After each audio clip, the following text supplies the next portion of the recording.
this edition of Atlantic Council Front Page, or hashtag AC Front Page, our premier live ideas forum for global leaders. Today we have the honor of hosting U.S. Secretary of Defense Mark T. Esper for a discussion about the role allies and partners play in U.S. national security, a question that has been at the Atlantic Council's work since its founding in 1961.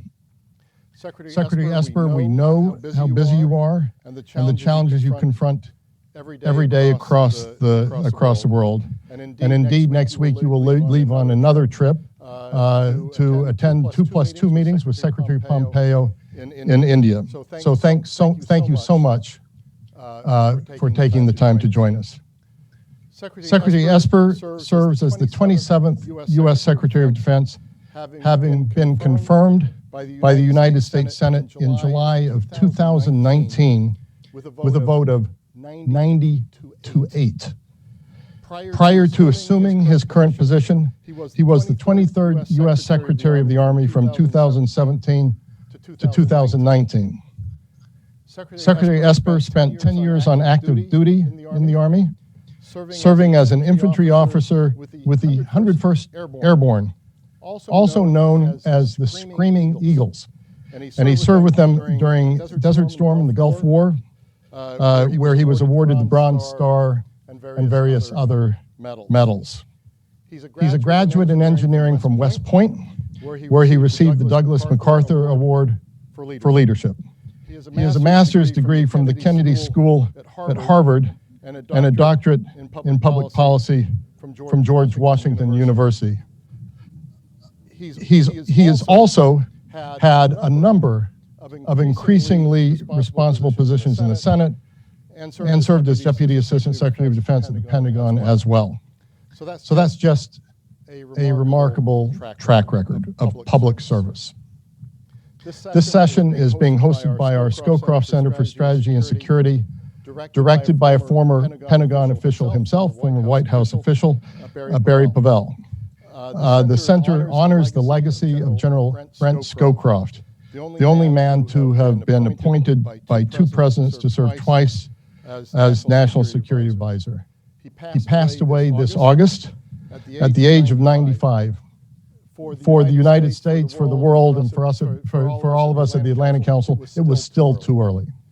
It's fitting, Secretary Esper, that today we will be talking about the significance of allies in our new era of great power competition, because nothing animated General Scowcroft more in his support of the Atlantic Council than allied relations, except perhaps the mentoring of future generations. The Scowcroft Center just last week published 20 bold ideas for NATO in 2020, a compendium of 20 innovative ideas ranging from a focus on the Arctic to how NATO might partner with allies in the Indo-Pacific to questions of expanding membership. The Scowcroft Center also recently published a foundational, quote, primer on hypersonic weapons in the Indo-Pacific region, unquote, which considers the potential contributions of existing U.S. allies like Japan and Australia, along with additional potential partners like Singapore and India, in this growing category of strategic weapons. And I know there's been much thought and action in the Pentagon regarding all of this. So, Mr. Secretary, as these works demonstrate, reinvigorating U.S. alliances and exploring new partnerships is core to the national security work that we've always done here, and more now than ever. We are delighted our work has been in alignment with the 2018 National Defense Strategy, which calls for working even more closely with allies and partners to secure our common future. Secretary Esper, we are eager to hear your insights and analysis in this key dimension of U.S. national security and how you and the Department of Defense are tackling cooperation efforts. We're on the record. We are streaming on multiple platforms around the world. If any in our global audience would like to tweet, please do so using AC Front Page, hashtag AC Front Page. Mr. Secretary, the floor is yours for opening comments, which will follow with a set of questions. Thank you. Well, good afternoon, and thank you, Fred, for that kind introduction. It's great to see you again, and thank you also for that quick remembrance of General Brent Scowcroft. He was a great man, an outstanding leader, and he is missed by all. He taught us all a great deal, so thank you for that, too. It's a pleasure to be here with all of you, and I want to thank the Atlantic Council for hosting today's discussion. For decades, your expertise has been vital to strengthening transatlantic ties and will be even more critical in the years ahead as we face an increasingly complex security environment. Since my confirmation as Secretary of Defense well over a year ago, my #1 priority has been implementing the National Defense Strategy. The NDS tells us that we are now in an era of great power competition, with our primary competitors being China and Russia. At the same time, we face ongoing threats from rogue states such as North Korea and Iran. And finally, regrettably, we will be dealing with violent extremist organizations for years to come.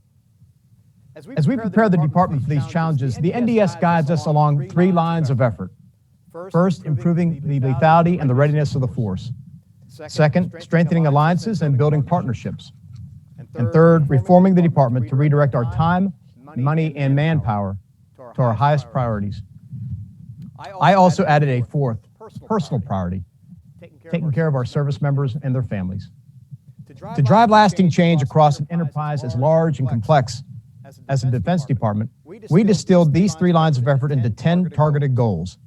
These include tasks ranging from focusing the department on China, updating our key war plans, and modernizing the force by investing in game-changing technologies, to reforming the 4th Estate, achieving a higher level of readiness, and implementing enhanced operational concepts such as dynamic force employment. It also includes establishing realistic joint war games, exercises, and training plans, and developing a modern joint warfighting concept that will ultimately become doctrine. I'm proud to report that we made solid gains across the boards. In recent weeks, I've detailed our progress in improving readiness across all 3 services and building a more lethal force, namely a future Navy of more than 500 manned and unmanned ships called Battle Force 2045. Today, I'd like to focus on another top 10 goal: developing a coordinated strategic approach to strengthen alliances and build partnerships. Forged through the fires of combat and shared sacrifice, America's network of allies and partners provides us an asymmetric advantage our adversaries cannot match. Rooted deep in our common values and interests, many of these relationships have weathered the storms of history and remain the backbone of the international rules-based order. Most people are familiar with the critical role that America's oldest ally, France, played in our nation's founding. But lesser known is the fact that 1,800 knights and volunteers from Malta enlisted in the French Navy to aid Americans in the cause for freedom. Together, they played a decisive role in the Battle of the Chesapeake, cutting off maritime support to British forces at Yorktown and ultimately forcing their surrender. Only a few decades later, Malta stepped up again, providing a key port for American ships in the fight against the Barbary pirates. And in the 20th century, the United States answered the call after Axis powers waged a relentless bombing campaign against Malta during World War II. Through resupply operations, Allied nations broke the Axis siege, rescuing the people of Malta and establishing a launch pad for victory in North Africa. Today, our 2 nations remain steadfast partners, and several weeks ago, I visited Malta to see our cooperation in action at the crossroads of the Mediterranean and to discuss the challenges we jointly face in North Africa. Examples like these illustrate the importance of aligning with like-minded nations, large and small, to maintain the free and open order that has served us all so very well for decades. Today, our global constellation of allies and partners remain an enduring strength that our competitors and adversaries simply cannot match. In fact, China and Russia probably have fewer than 10 allies combined.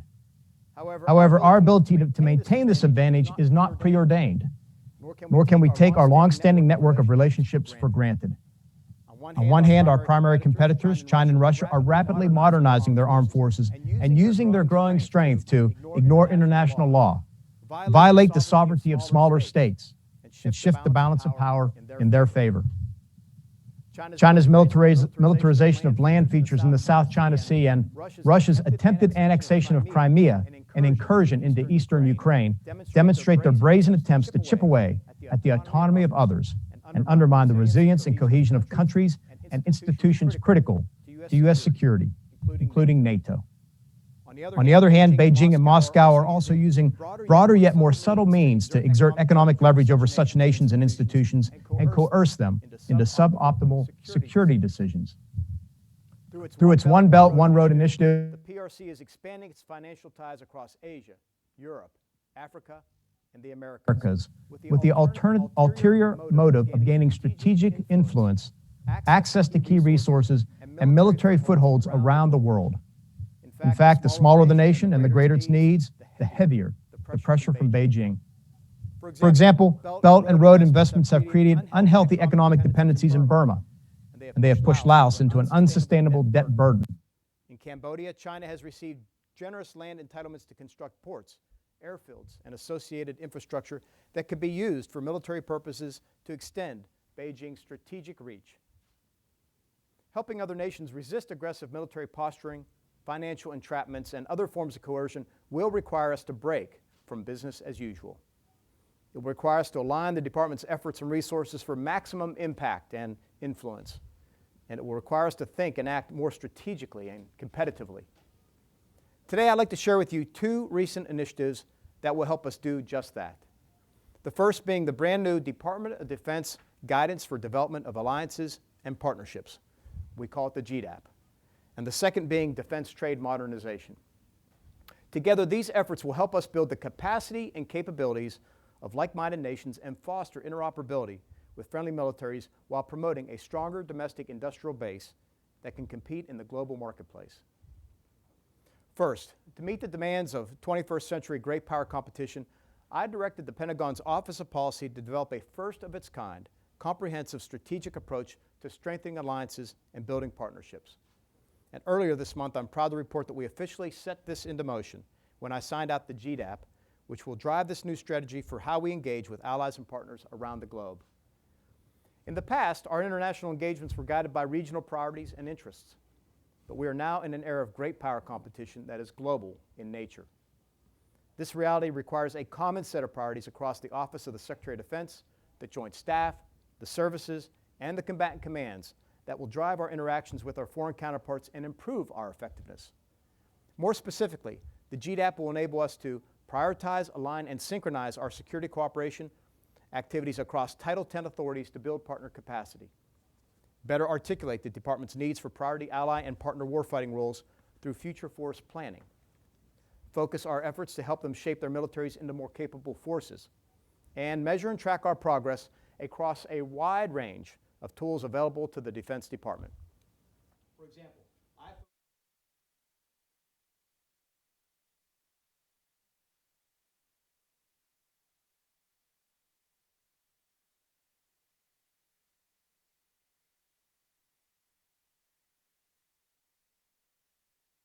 under key leader engagement, we are developing detailed ways to prioritize engagements, establish a common set of objectives, and chart our progress for each country. In any given week, scores of senior leaders from across the department are engaging with their counterparts around the world. Over the past year, I have personally conducted over 200 meetings with foreign partners from over 60 countries across the globe. In the last month alone, I traveled to 6 countries in North Africa and the Middle East, met with defense ministers of 8 countries from Europe and Asia, and conducted calls with another 6, as well as NATO Secretary General Stoltenberg. Previously, we did not have a central repository for tracking senior leader engagements across the enterprise, let alone directing them and then measuring progress against our collective goals. It is very difficult to improve a process, let alone a relationship, if you don't have a goal and you don't measure it. Nor can you make a resource like key leader engagements more effective in strategic competition if you don't monitor and assess it. So we are now tracking and analyzing these engagements across the enterprise. This tool will also give senior leaders enhanced awareness on areas to engage and advocate for participation in exercises, for key foreign military sales, and for other means to help build capability and capacity of ally and partner militaries. Here's how we're putting this into action. In preparation for the upcoming NATO Defense Ministerial, I recently held bilateral meetings with our allies Romania and Bulgaria to further expand our defense cooperation, to discuss ways to optimize our force posture on the continent, and to enhance the deterrence of Russia in the Black Sea region. These types of targeted key leader engagements will be essential as we implement the reform plan we announced this summer to reposition our forces in Europe to better align with great power competition. In consultation with our allies, we will continue to refine and enhance our moves in line with our 5 key principles. Number 1, enhance deterrence of Russia. Number 2, strengthen NATO. Number 3, reassure allies. Number 4, improve U.S. strategic flexibility and European command operational flexibility. And number 5, take care of our service members and their families in the process. Indeed, since that announcement, as well as the signing of the Defense Cooperation Agreement with Poland, my recent meetings with defense ministers from Romania and Bulgaria, and correspondence received from Baltic states, there is now the real opportunity of keeping the 2nd Cavalry Regiment forward in some of these countries on an enduring basis.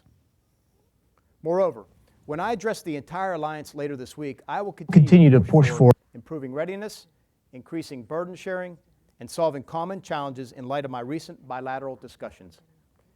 We have made solid progress in several areas these past few years. When it comes to burden sharing, for example, from 2016 to now, our NATO allies have added a total of $130 billion to defense spending thanks to the United States leadership. Even better, we expect that figure to top $400 billion by 2024. As of June, 9 allies were meeting the 2% of GDP defense spending commitment. That is up from 5 in 2016. And while we recognize the challenges and costs posed by the COVID pandemic, our threats today have not diminished. Rather, they have only been exacerbated as nations turn inward to recover and our competitors seek to exploit the global crisis. That is why we urge all member states to uphold their commitments and contribute more to our collective security. This goes beyond NATO as well. We expect all allies to invest more in defense, at least 2% of GDP as the floor. We also expect them to be ready, capable, and willing to deploy when trouble calls. And we expect them to stand shoulder to shoulder with the United States in confronting Chinese bad behavior and Russian aggression. To overcome the increasingly complex threats in the 21st century and defend our shared values, there can be no free riders to our common security. A second tool we use to operationalize the GDAP is international professional military education. One of our best means for strengthening existing partnerships and cultivating new ones is education and training programs, especially those run right here at home. The United States provides allies and partners with access to almost 400 U.S.-led professional military education courses for the next generation of foreign leaders to learn alongside our best and brightest. I've personally benefited from these sorts of programs, from attending West Point with students from other countries, to training at the Hellenic Military Academy in Greece as a cadet, and studying with an officer from Africa during the Army's Infantry Officer Basic Course in 1986. Programs like these promote closer relationships with valuable partners around the world while also introducing them to our training, equipment, values, and way of life. That is why I have asked the Department to find ways to expand the programs with the highest potential for enduring impact, increasing their student participation by 10% in fiscal year 2021 and over 50% between fiscal year 2021 and 2025. At the same time, we need congressional support for expanded Defense Department authority to conduct these programs if we are to truly maximize their impact over the long run. Third, we are exploring ways to optimize and expand the State Partnership Program. Established in 1993 by the National Guard Bureau, this program was designed to build relationships with former Soviet bloc nations. Starting with just 3 partnerships in the Baltics, today it boasts 82 around the world, and each U.S. state, territory, and the District of Columbia has at least one partner. The program continues to grow and expand with 4 relationships pending. I'd like to add 8 on top of that by the end of 2025. To support this, we're looking at increasing funding and making those resources more consistent and predictable, but we need congressional support to do so. At the same time, the program must also shift its focus to frontline and emerging partner nations to compete with China and Russia. We will undertake an independent strategic evaluation to look at all existing partnerships to help us find efficiencies and increase the effectiveness of this important program. Finally, under foreign military sales, we are focused on the need to better utilize our premier equipment, technology, and systems as a strategic tool to improve ally and partner warfighting capabilities while building interoperability with our armed forces and deepening the relationship between our countries. In fiscal year 2019, we maintained sales of more than $55 billion for the second consecutive year, which increased our 3-year rolling average for sales by 16%. In the Indo-Pacific alone, there are currently worth more than $160 billion worth of projects underway, including $22 billion in newly initiated projects in this fiscal year alone, which is almost half of all foreign military sales globally. We are providing F-35 aircraft to Japan, Seahawk and Apache helicopters to India, and F-16 fighter jets to Taiwan, to name a few examples. And as a supplementary tool to counter Chinese aggression, we are also delivering excess defense articles to partners in the region. For instance, we are providing Vietnam an additional high-endurance Coast Guard cutter for enhanced maritime security in the South China Sea. The strength of foreign military sales as a tool for advancing our relationships is equal to its potential for unleashing our domestic industrial base for innovation at home and strategic competition in the global marketplace. So in line with the GDAP, we launched a complementary parallel effort to further prepare the Department for great power competition, Defense Trade Modernization. This initiative seeks to solve 2 core problems. First, I continue to hear from foreign defense ministers and U.S. industry that our defense export processes are often too slow, opaque, and complicated. Second, we must compete with China and Russia, whose state-owned industries can fast-track military exports in ways that we cannot and would never want to in many cases. As Beijing and Moscow work to expand their share of the world's weapons market, they attract other countries into their security networks, challenge the United States' efforts to cultivate relationships, and complicate the future operating environment at the same time. In light of these challenges, we set out to reform our approach to make the United States more competitive in the global marketplace and to strengthen our cooperation with allies and partners. Going forward, and in closer collaboration with industry, the Department will take a more strategic enterprise approach to foreign military sales and security cooperation. That is why last month I directed several changes to our defense export systems across 4 key areas. Number 1, require early exportability for critical weapon systems. 2, institute an agile framework for technology release. 3, prioritize countries or capabilities, or both, to capture or keep key markets. And 4, improve the predictability of international demand to inform commercial investments and increase industrial capacity. As part of these efforts, we are developing a foreign military sales dashboard informed by the GDAP that will track the most important cases moving along the process to ensure our partners get the equipment and systems they need when they need them.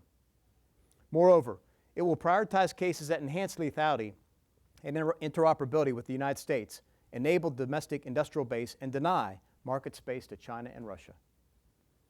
Another example of defense trade modernization in action was our work with the White House and interagency to modernize the regulations governing exports of unmanned aerial systems. Decades-old rules handicapped our industrial base and, by extension, our partners, by unnecessarily limiting UAS sales. Through the President's actions this summer, we will bolster our economic security at home while improving the capabilities of our partners abroad. In the months and years to come, these efforts will provide a cohesive, coordinated, and measurable approach for how we invest in, enhance, and assess our defense cooperation worldwide. Great power competition requires us to engage with every nation more strategically, no matter its size. We cannot overlook countries like Malta, as history has shown. As an example of our new way of thinking, earlier this summer I became the first Secretary of Defense to visit Palau, a small island country but critical to power projection in the Western Pacific.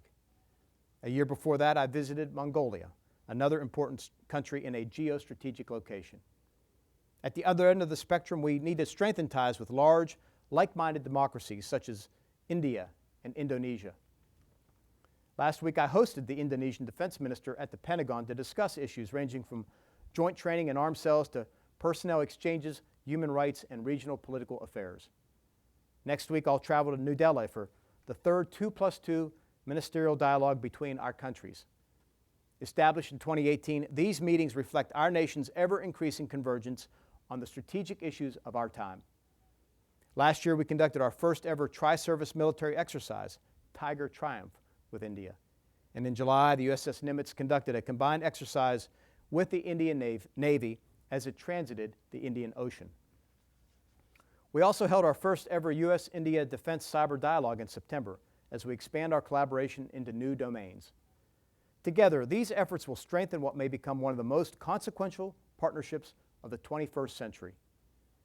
As we continue to bolster strategic relationships with like-minded nations, we are also deepening cooperation with our most loyal partners.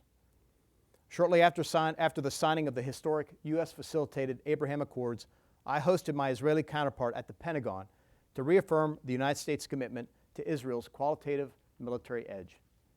And I hope to visit Tel Aviv in the coming weeks to follow up on our discussions. We continue to work closely to develop advanced capabilities, particularly in missile defense. In August, our two nations completed a successful test of the Arrow 2 air defense system by intercepting a medium-range ballistic missile target. And in September, the U.S. Army took delivery of its first Iron Dome missile defense system, increasing our capability to defend against a wide range of airborne threats. Meanwhile, the signing of the Abraham Accords by the United Arab Emirates and Bahrain reflect their leadership in the Middle East. To address Iranian aggression in the region, both nations helped form the International Maritime Security Construct, and Bahrain now hosts its headquarters at Naval Forces Central Command in Manama. The IMSC is also co-located with the Combined Maritime Forces Headquarters, a 33-nation partnership to counter illicit, non-state actors and advance freedom of navigation in the region. These are the types of targeted engagements and cooperation we hope to expand in the months and years ahead. As we look to the future, the groundbreaking initiatives I have laid out today will only further complement our wide range of objectives that implement the National Defense Strategy. For instance, this April I signed the Joint Operational Training Infrastructure Strategy to integrate our efforts to modernize operational training over the next 10 years and fulfill another top 10 goal. The next step in ensuring joint force training replicates a high-end fight against our competitors requires incorporating our allies and partners. We're already moving in this direction as we implement enhanced operational concepts such as dynamic force employment, also a top 10 NDS goal. Earlier this year, as part of the new Bomber Task Force missions, a B-1 bomber flew from the continental United States and integrated with Japanese fighters for joint training near Japan. And in August, 6 B-52 bombers from Minot Air Force Base overflew all 30 NATO countries in a single day, integrating with Allied fighter aircraft along the way. This robust show of force by a broad coalition did not go unnoticed by Moscow. Neither did our ability to rapidly deploy our bombers anywhere, at any time, sending a strong message of our commitment to allies and partners. Furthermore, as we move through our combatant command reviews and optimize force posture in various theaters, we are considering additional deployments of the Army Security Force Assistance Brigade. Earlier this year, I directed elements of the Army's first SFAB to Africa to conduct train, advise, and assist missions, while we returned elements of the 101st Airborne Division back home to prepare for high-intensity conflict. Elements of other SFABs are currently in CENTCOM and SOUTHCOM.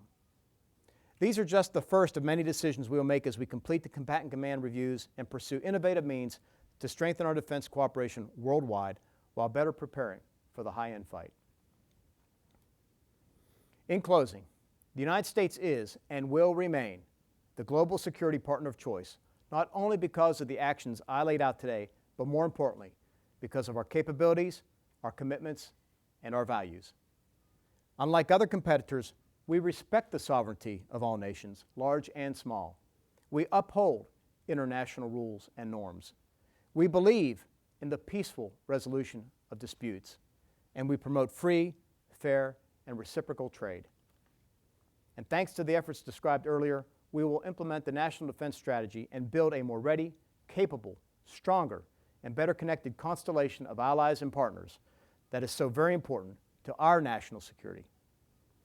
Together, we will continue to deter conflict, preserve peace, and defend the free and open order that has served us all so well for many more generations to come. Thank you.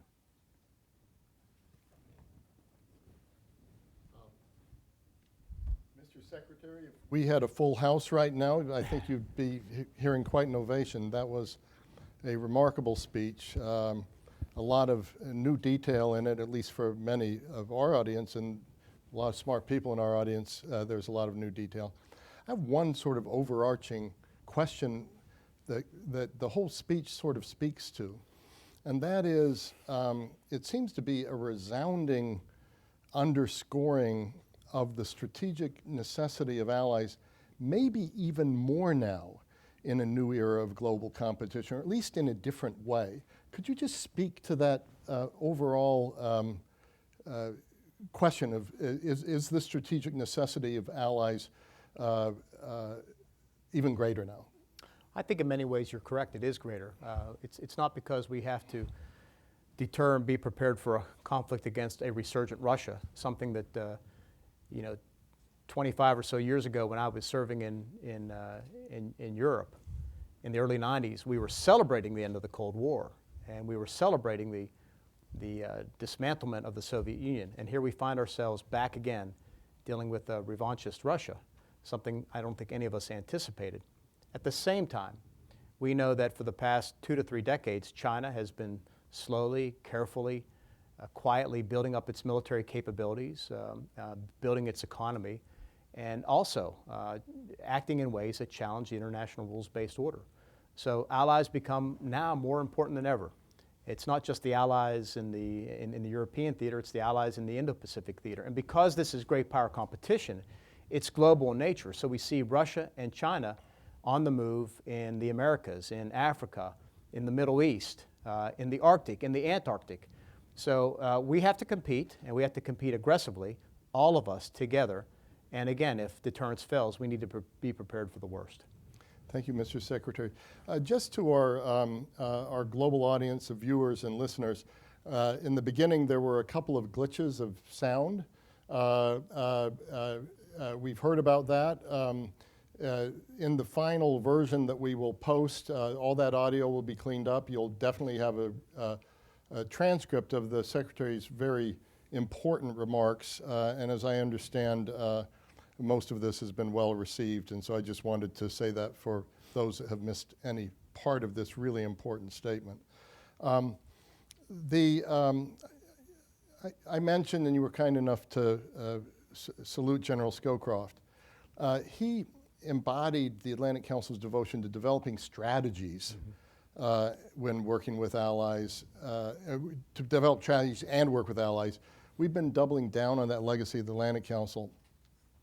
How do you prioritize development of joint strategies with allies and partners, which you talked about jointness within the U.S., but how do you do jointness with allies through this period of time? And you also talked in the 2 areas, major areas that you're outlining, and I always love a new Pentagon acronym, GDAP. GDAP. and perhaps you can also talk about whether there's an area where we could expand defense industrial cooperation with allies, so not just FMS, but also working strongly with allies to improve our capabilities. Well, we certainly need to integrate our allies into all of our planning and preparation. It's not just the right thing to do, it's necessary. It's even called for in the National Defense Strategy. So as I sat down with my leadership team, both uniform and military, 15 months or so ago now, and we looked at the National Defense Strategy and we figured out how do we move forward with this goal of irreversible implementation of NDS. One of the things that came out was that we did not have a coherent strategic approach to allies and partners. That was the genesis of the GDAP, the global plan to develop allies and partners. And so what you found at times, for example, anecdotally, you'd hear from a foreign country, a partner, an ally, who would say, look, I'm not clear what you want me to do because this secretary came in and said, we want you to buy this. A combatant commander came in and said, buy that. And an undersecretary said, buy this. Same thing is true with exercises. So what we want to do is really look at all those key levers that I mentioned in my remarks: foreign military sales, training and exercises, key leader engagements, purchases, etc., and make sure that they were centralized and focused on what's important to us and to them in terms of the department's approach, rather than having a regional approach or a disaggregated approach that was in some ways lending toward confusion and not necessarily maximizing the power of and the synergy of bringing it all together. So that is really the fundamental purpose of this document, the GDAP. And so now if you go into there, you can look at any of the few dozen countries we have in there, and it'll be a very clear, detailed approach of how we will engage allies and partners and work to build and strengthen this network of alliances and partnerships, because we do need everybody engaged. We do need everybody to invest and build that capability and capacity that will be necessary to deter conflict and protect this rules-based order that's served us so well since the end of World War II. And is it at the same time a recognition that we aren't where we ought to be in that area, and therefore you're introducing these new measures, or we would have had to do this anyway because the landscape is changing? Probably both, but we need to accelerate. So I gave the stats in my remarks about in 2016 we had 5 countries in NATO meeting the 2% threshold, despite the Wells Pledge, and now we have 9. We have 2 dozen more to go. We have 29 or 30 countries now in NATO, so we have a lot more work to do. We need countries to contribute more, not because it's some arbitrary threshold. I think it's a solid floor upon which to build upon. Because if you have that capability, again, we will deter conflict, and we won't have to worry about the things that we concern ourselves about right now. So I'm going to be asking some questions of my own and some that are an amalgam of my questions, and then some that have been volunteered to us from some in our audience. This was a speech focusing on allies. Mm-hmm. Let's go into capabilities a bit. During the very famous Kennedy-Nixon campaign that came shortly before the birth of the Atlantic Council, a whole controversy about a missile gap emerged. Mm-hmm. Do we and our allies now face the danger of a capabilities gap? You know about the book that's come out, Kill Chain, that focuses on this. Are our adversaries either getting ahead of us or in danger of getting ahead of us in developing disruptive next generation capabilities while we continue to focus on legacy systems? A couple you can point at, you can talk to hypersonic, you can look at space, you can look at cyber. And so the first question is one, developing, and second of all, how do allies fit into this picture? Yeah. Well, first let me say I am fully confident that we would prevail in any conflict today, hands down, no doubt whatsoever. So I say that first. Second, I'd say is there are areas where we need to invest more and do more, and I'm also equally confident that we are doing that right now in terms of the funding we're putting into things such as hypersonics, directed energy, artificial intelligence, you name it. We are putting billions of dollars into these types of systems, because you look at what the Chinese are doing, for example. Between the year 2000 and 2016, I think they had 10% annual real growth in their defense budget. And in these past few years, it's been 5 to 7%. So significant increases in their defense budget.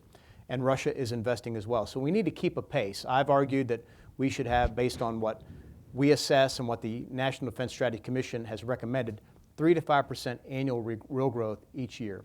And then we got to look at areas to look at it. You mentioned the missile gap. At the time when that happened, that was about intercontinental ballistic missiles. But we see, as a result of a Chinese buildup in the... And to remind viewers, Kennedy was saying there was one that he thought was enormously large, and then when he became president, he actually found out that wasn't the case. Yeah, and it was followed by the bomber gap too, yeah. Or the bomber gap preceded it. But the Chinese have built an extensive array of well over 1,000 missiles, intermediate range ballistic missiles, in the Pacific, and the Russians have too. And they did it in violation of the INF Treaty. And we recognize this in NATO. We did it last year. So we are committed to making sure that we build similar capabilities for both theaters, but at the same time we need to improve our missile defenses against those types of systems and others. There are other areas that we don't talk about enough too. Look, both China and Russia have taken the peaceful domain of space and militarized it. They've put weapons in space. And if we're going to protect and safeguard the heavens, if you will, the place from which we We not just advance our security, but we facilitate commercial transactions. We look at the weather. We understand what's happening on our planet. If we're going to protect that, we're going to need to build defensive systems to compete in space. Cyber is the same thing, another area where we have to do it. And then, as I mentioned, I recently rolled out Battle Force 2045. We have to compete on the high seas. We have to have a Navy that has forward presence, that can control sea lanes, that can ensure freedom of navigation and commerce, and we will need a much bigger, more capable Navy to do that. So there are areas where we need to work, but the allies have a role. This morning, I told you before we came in, I spoke to my counterpart from the UK, Defense Minister Ben Wallace, and he and I had a very good conversation, but they're putting the Queen Elizabeth to sea, their carrier, and she has plans to sail to the Pacific next year with, by the way, U.S. Marine Corps F-35s on board, joint training, real time, day by day, week by week, but she will be in the Indo-Pacific to do that next year. So it's just a good example. And we have other European allies and traditional allies from that region there all the time, cooperating and working together. So thank you, Mr. Secretary. Let's jump. We've got a little short of 20 minutes left. Let's jump to a couple of regions around the world. As you mentioned in your speech, and I mentioned in my opening, you're off to 2+2 meetings in India. There's been some interesting news.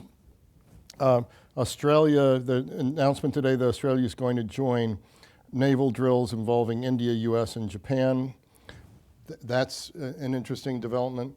Word is that there'll be a maritime information sharing agreement signed in India. Can you tell me, and also a piece of news that a Chinese soldier wandered across the border in India and was taken by the Indians. I don't expect you to comment on that, but there's things going on. So give us a little bit of an insight into the significance of the potential maritime agreement and the trip itself in the 2+2. Well, you're correct. Secretary Pompeo and I will be there next week. It's our second 2+2 with the Indians, the third ever for the United States and India, and it's very important. India will well be the most consequential partner for us, I think, in the Indo-Pacific for sure, in this century. And look, it's the world's largest democracy, a very capable country, very talented people, and they face off every day Chinese aggression in the Himalayas, specifically along that line of actual control.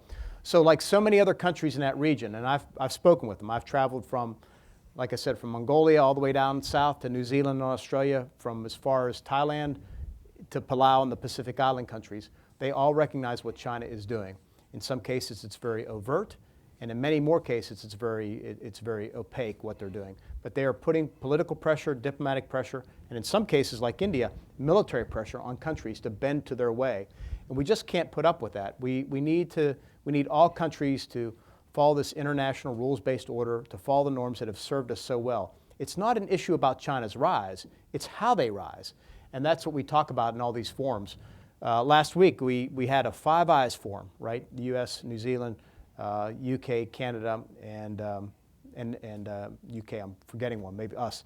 Anyways, we had the Five Eyes forum, and we talked about the challenges in the Indo-Pacific, and how do we cooperate together? How do we confront these challenges to sovereignty, to the international rules-based order, to freedom of navigation? So you see a lot more closer collaboration come out, and this will be reflected in our meetings next week in New Delhi as well when we travel there. And this maritime information sharing agreement is part of that then? We have a number of things that we've been discussing with the Indians for some time. We've made good progress on a number of them, but we'll release information on that when it's appropriate. That sounds great. You spoke quite a bit about, I guess, what's now being called the Quad, and the importance of it as sort of a breakthrough.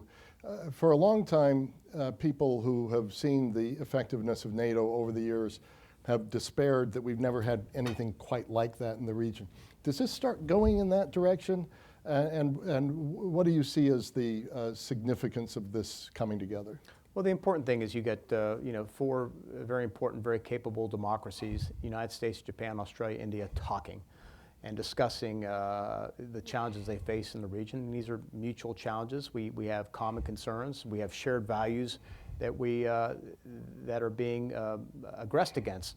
So I think it's a very good development that we're doing this and that we would be exercising together it's all of trajectory that we are, or a journey, if you will, that we're moving upon. But I think we need to continue to build those ties. Again, it is about protecting our values.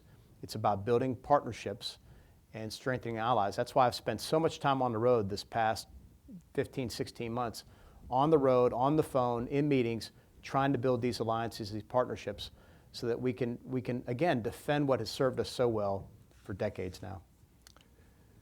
I love the reference in your speech to Malta. And I wonder how the U.S. can work better with smaller countries in the Indo-Pacific, perhaps Papua New Guinea, Timor-Leste, to generate disproportionately beneficial effects, which I think was what you were speaking about regarding Malta.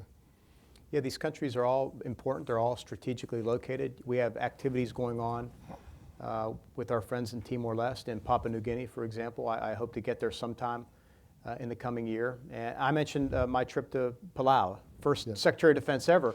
But we've had a continuous military presence there since 1969.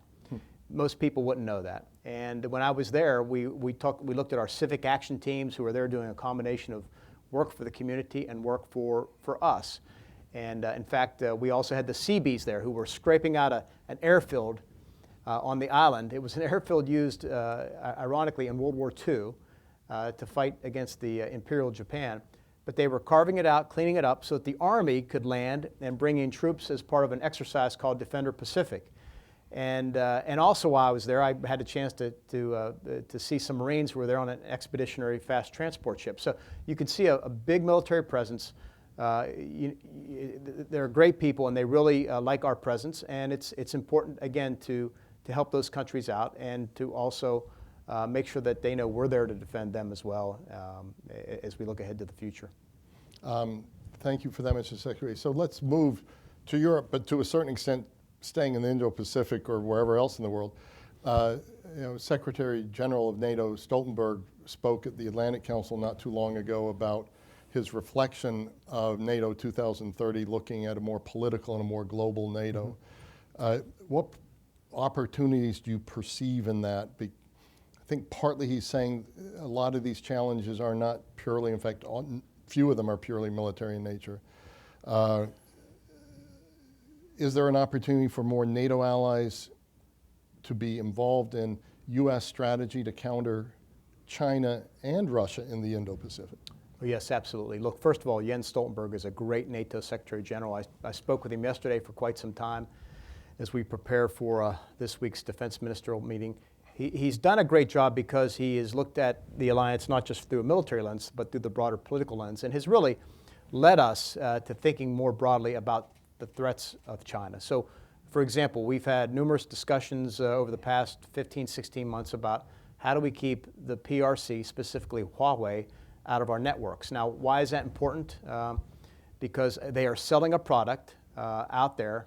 They are trying to grab market share, and what it threatens is the alliance by jeopardizing our telecommunications links, our ability to share information, our ability to coordinate war plans. So we've been really successful in terms of looking at China holistically and bringing many countries on board to reject this type of offer by Huawei. You saw the UK come aboard just a few months ago. Other countries have as well. China is working its way throughout Europe as well. And so people are becoming much more aware of that presence. And of course, Russia has a presence and is aiming to expand it in the Pacific too. And then there's the common ground of the Arctic, right, where we see Arctic countries like the United States and Canada and others, and we actually have Russia and China there as well. So a number of areas where countries need to get together and make sure we have a coordinated strategy to deal with these challenges. A lot on the plate. Two related questions on Europe. How is the enhanced defense cooperation agreement with Poland going? How has it strengthened things? Is there a model there for other NATO countries? And then I'll pivot from that to basically force posture reductions in Europe elsewhere. And how do you use security cooperation, interoperability to deal with this? Are there opportunities for NATO allies to fill in these gaps? How are you handling that? So what does Poland bring us? And then, is there any danger in forced power reductions, and what are the plans to compensate for that? I'm going to answer your questions in reverse order. Great. So we're looking at reductions in Germany, not Europe. Yeah. And we're looking to reposition in Europe. Why is that? Because, again, we know the challenges faced by our allies vis-a-vis Russia. It's common sense. You don't need to be Napoleon or MacArthur to look at the map and realize that the further east you are, the more reassurance you can provide for those allies and partners on the front lines, whether it's in the northeast, it's the Baltic states, Poland, just due east of Germany, or in Bulgaria and Romania in the southeast along the Black Sea.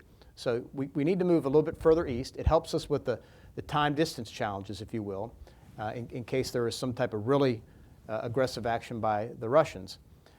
So that repositioning is strategic. It allows us to do those 5 imperatives that I mentioned about reassuring allies, deterring Russia, and strengthening NATO, and there are 2 others too. The Poland deal, why is that important, the Enhanced Defense Cooperation Agreement? Because the previous agreement was both outdated and insufficient and didn't address budgetary matters. So now we have this new agreement, and it's opening up possibilities. So I mentioned in my remarks, there's now the real opportunity to look at putting the 2nd Cavalry Regiment, or parts of it at least, in Poland, further east, which is what they want. We think it makes sense. I think many NATO countries think that would make sense as well. But that has opened it up, in addition to the fact that we're moving 1,000 additional troops into Poland. We've talked about the 5th Corps headquarters, a forward element being stationed there. So that's just Poland, but we also need to look at the Baltics and the Black Sea region to make sure that we're meeting those 5 imperatives along the front lines of the front line trace, if you will, of where we sit vis-a-vis Russia. Thank you for that, Mr. Secretary. Let's move to CENTCOM. Let's move to the Middle East. The UAE and Bahrain normalized relations with Israel, as you said. It's a groundbreaking agreement at the White House. How does this development impact security cooperation with allies?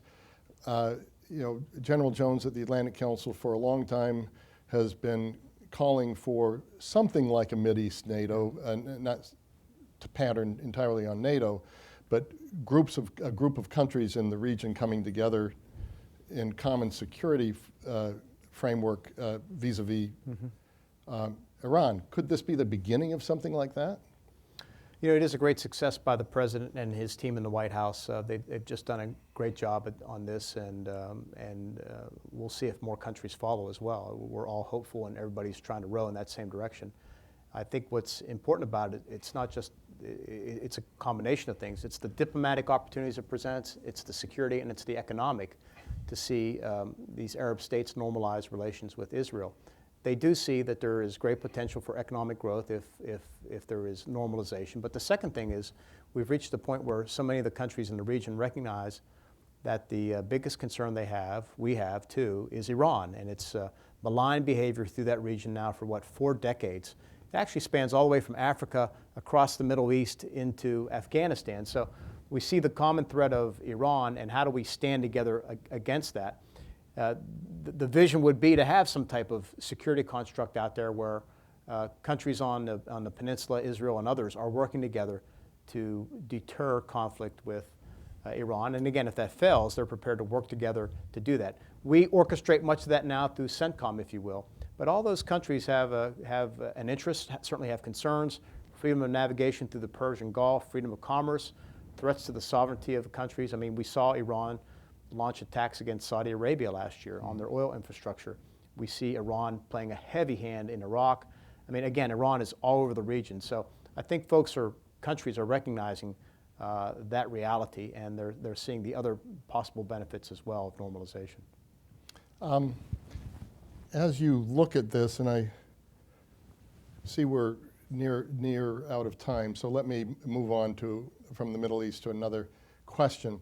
And that takes us back to the beginning, which is great power competition.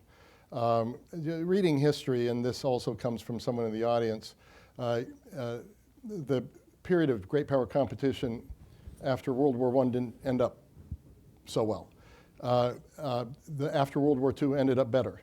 But between 45 and the Cuban Missile Crisis in 62, You had the Cuban Missile Crisis itself, a near brush with nuclear conflict. You had the Berlin airlift, which could have landed if we hadn't done it, Berlin into Soviet hands. How perilous is this current period where we're starting a new era? And what are the dangers of miscalculation? Are our communication systems in the right frame with China and Russia to steer ourselves around that? Oh, it is very tricky, particularly in an era of COVID too. You have on top of that. And so we have to navigate very carefully. We have to collaborate closely with our allies and partners, and we have to send all the right messages. And we have to keep lines of communication open with Beijing and with Moscow, and make sure that there is no miscalculation or misunderstanding. Look, nobody wants to be in this position. You know, we put a lot of work at the end of the Cold War into helping the post-Soviet Russia stand up, right? And then Putin came aboard and took them in a different direction we hadn't expected. And then at the same time, you had China, and I've watched China's rise over the decades. We thought if we worked to open them up, if we let them into institutions like the World Trade Organization, they would liberalize economically, and economic liberalization would bring about political liberalization. That hasn't happened, and that's very unfortunate. So we're not looking to get into a conflict with either of these countries. We're not looking to contain China. What we want to see is a peaceful rise, but one within the international rules, the international order, the norms that have benefited us all for decades, for generations. And right now we see both countries violating them on a continuous basis. And that's just, we got to stand up and we got to defend this system. And we got to work with them and continue to engage, find areas where we can cooperate, but where we can't, we got to compete and if necessary, confront. And so that's just the world we live in, and we just got to be prepared for the worst. And being prepared for the worst, again, means strengthening our allies, building partners, enhancing our capacity and our capabilities, everybody investing in that collective security if we're going to thrive here in the next few decades. So I'm going to end with my favorite question to ask people like you. I'm not sure it's the favorite to listen to the answer to, but it's essentially what keeps you up late in the evening. Your remarkable speech had a lot of things that would keep me up late in the evening, and there are a remarkable number of challenges going along. But what is the one that concerns you the most of all of those? You know, I will disappoint you because I will say this much. I sleep soundly knowing that we are protected by the best military in the world. And why is that? Because every day young men and women across this country are standing in front of a flag, raising their right hand and swearing an oath to support and defend the Constitution with their lives if necessary. And so I've had the chance to participate in any number of those swearing-in ceremonies, and when you see that, it really stirs your heart knowing that a lot of young Americans out there are willing to do that and then serve for years upon years to keep the rest of us safe and to keep this world free. And so, again, I sleep well knowing we have young men and women doing that, and we have our great DoD civilians, we have our folks in the State Department, the intelligence community, everybody pulling together to keep America safe. So I sleep well. Well, I sleep pretty well because we have people from all of your services as senior fellows at the Atlantic Council. That makes us also a stronger organization. We really appreciate the time you've taken, Mr. Secretary. Above all that, we really appreciate your public service and this statement and speech about allies and steps being taken for allies. I think it really is something that will keep America strong and keep the values and principles that the Atlantic Council has always stood for strong. So thank you so much, Mr. Secretary. Thank you, Fred. Great to be here. Bye. Thank you.